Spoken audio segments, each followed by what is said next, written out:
తప్పకుండా అమలు చేస్తామని మెదక్ బ్లాక్ కాంగ్రెస్ అధ్యక్షులు హఫీజ్ మొల్సాబ్ అన్నారు.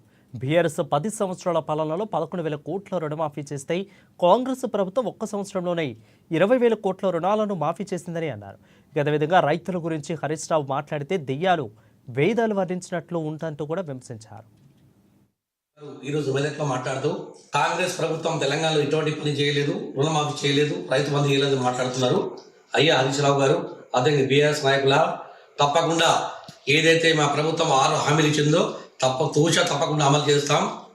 మీరు ఈరోజు రైతుల గురించి మాట్లాడుతుంటే దయ్యాలు వేదాలు వెలిసించినట్టే కనిపిస్తుంది. హరీష్ రావు గారు, మీ పరిపాలన 11 సంవత్సరాలు, మీ 10 సంవత్సరాల కాలంలో కేవలం 11,000 కోట్ల రూపాయలమే రైతులకు మాఫీ చేస్తే మా కాంగ్రెస్ ప్రభుత్వం కేవలం సంవత్సరాల కాలంలో 20,000 కోట్ల రూపాయల రుణమాఫీ చేయడం జరిగింది.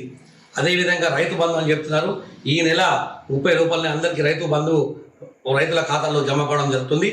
అదేవిధంగా మీరు హామీలు కూడా 9 చెప్తున్నారని చెప్పారు. తప్పకుండా ఇచ్చిన హామీలు నెరవేరుస్తాం. ఎందుచేత అంటే మీరు ఏ విధంగా మితిలు కట్టుతూ మీరు చేసిన అప్పులకు మా రేవంత్ రెడ్డి గారి ప్రభుత్వం మితిలు కట్టుకుంటూ ఒక్కొక్క హామీని పూర్తి చేసుకుంటూ పోతుంది. రాబోయే రోజుల్లో తప్పకుండా అమలు చేస్తాం. మాకు తెలంగాణ ప్రజలు 5 సంవత్సరాల కాలానికి మ్యాండేట్ ఇవ్వడం జరిగింది. 15 నెలలనే పూర్తయింది. రాబోయే రోజుల్లో కూడా ప్రతి హామీని నిలబెట్టుకొని మళ్ళీ రాబోయే రోజుల్లో కూడా తెలంగాణ ప్రజలు కాంగ్రెస్ ప్రభుత్వానికి పట్టకట్టిన విధంగా మా రేవంత్ రెడ్డి గారి ప్రభుత్వం పనిచేస్తుంది.